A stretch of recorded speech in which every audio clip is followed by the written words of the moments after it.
Hello student, we meet again. How was the last meeting? Bagaimana tentang meeting sebelumnya yang membahas tentang business dining etiquette? Menarik?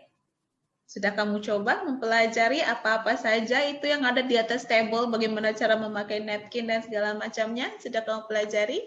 Nah, untuk meeting sekarang juga masih berhubungan tentang dining etiquette, tapi bagaimana cara kita untuk mengatur komunikasi kita selama kita makan dengan klien. Gimana sih? Ya, saya akan jelaskan di video setelah ini. So, just check it out right away and enjoy the video. Good luck!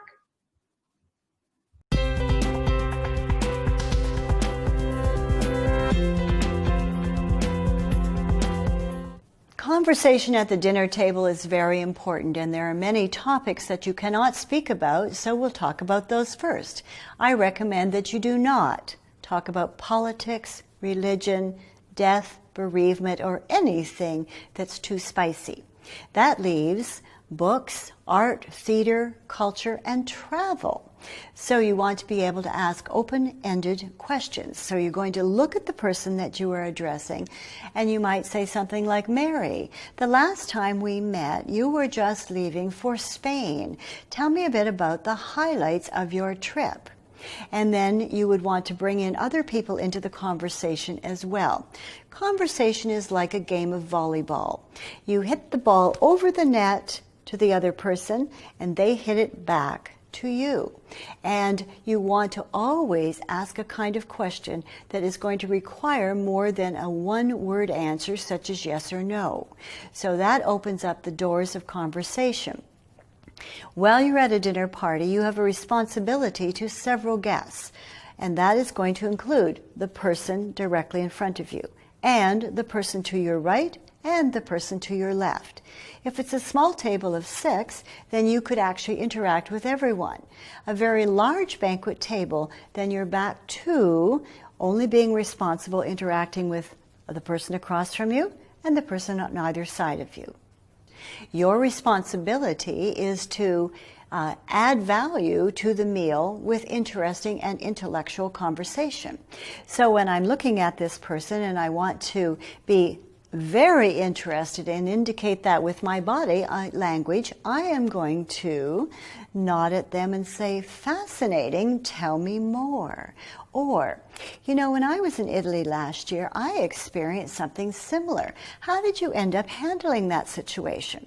Now, I'm speaking to this person. However, we have other guests as well. So I might catch someone's eye, see that they're very interested, and then I'll say, John, I see that you'd like to add some comments to the Italy experience, and then that would include them as well. So it's looking, it's nodding of the head.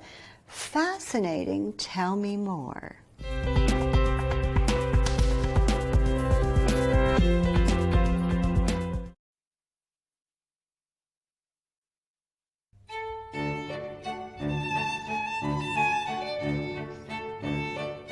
Well, hello there. Do come in, won't you? Do you know, in today's hustle and bustle world, you'll have lots of opportunities to eat food in front of complete strangers. Or at least people you want to impress for financial gain. These could be potential employers, prospective clients, or possible in-laws. Ugh. In each case, you'll want to demonstrate poise and grace and good table manners in order to make a good impression. Now, if you haven't had the experience of eating in a fancy place like this, don't panic. Just follow the lead of your host. She'll know exactly what to do. And always be on time. After the day I've had, I'll take a beer. Always follow your host's lead when ordering, especially alcohol. I'll have an iced tea. Very good, madame. Very good. Now, if your host isn't the first to order, ask her for a recommendation. Oh, I love the tiny lamb chops. I mean, they're fantastic.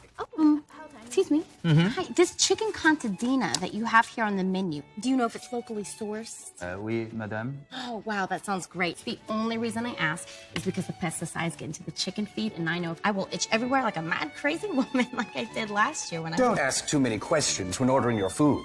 In that case, I'll get the mountain spring salmon and a side of mixed green salad. Oh, very good, darling. And do be careful. You know what? Can I also get the crispy Nantucket scallops? Who wants to share those with me? And do be careful. You guys have the African squash chamula? I'm gonna be adventurous. Let me get that. Do be careful. Oh, and also the rack of ribs. Yeah, do be careful not to order too much food with your dinner. You're here to network first, eat second. There'll be plenty more business dinners when you get the job. Remember, you shouldn't begin eating until everyone has been served and your host has signaled that she is ready to begin. So watch carefully to see which fork she picks up.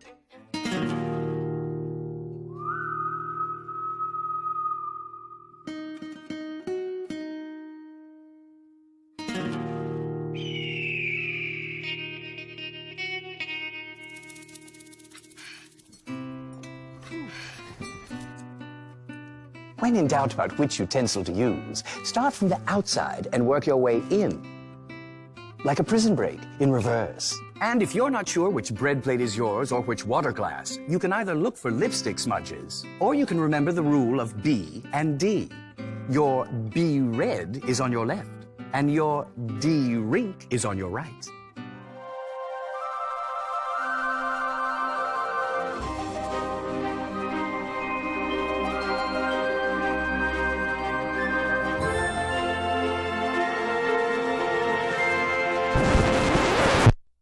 It's my bread.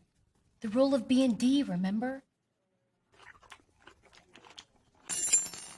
If you drop a utensil while eating or failing a romantic advance, don't pick it up. Ask your server to get you another. He'll be happy to oblige. Voila. So within all of us is the third dimension, and when you reach it, you reach what's called attainment. What's your religion? Oh, you should definitely avoid hot topics like religion and politics. Actually, you don't have to tell me that. We could talk about something else, like, porcelain. So anyone catch the game last night? Oh, you mean when they got the safety in the opening drive? Oh, yeah. Sweet. Oh, man. And choose something everyone knows a little bit about. That way, everyone can enjoy the conversation. And don't talk with your mouth full. It's football, track, and field.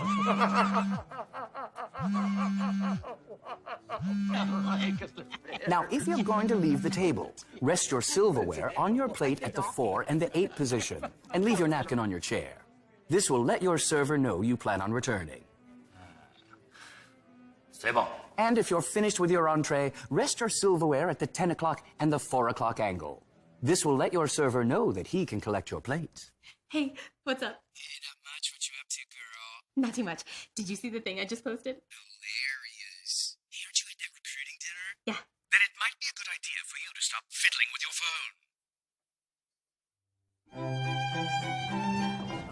phone. Oh, wow. Who ordered that?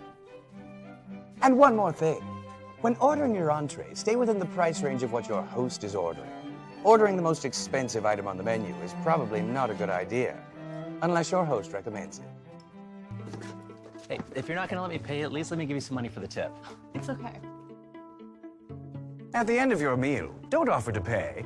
Remember, you're a guest of the firm. All you owe is your simple thanks. Ah, well, we're almost out of time.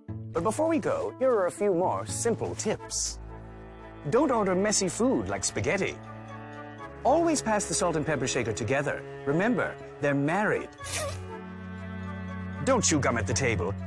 Don't lick your utensils or fingers. Do sit up straight and don't tip your chair back. Don't take pictures of your food, and for heaven's sakes, don't blog about your dinner while you're eating. Well, you've made it through the recruiting dinner. Follow these simple tips, and don't let something as simple as dining etiquette tarnish your brand. Egads, a wedding reception is about to go down in flames. I'm needed elsewhere. Ta-ta.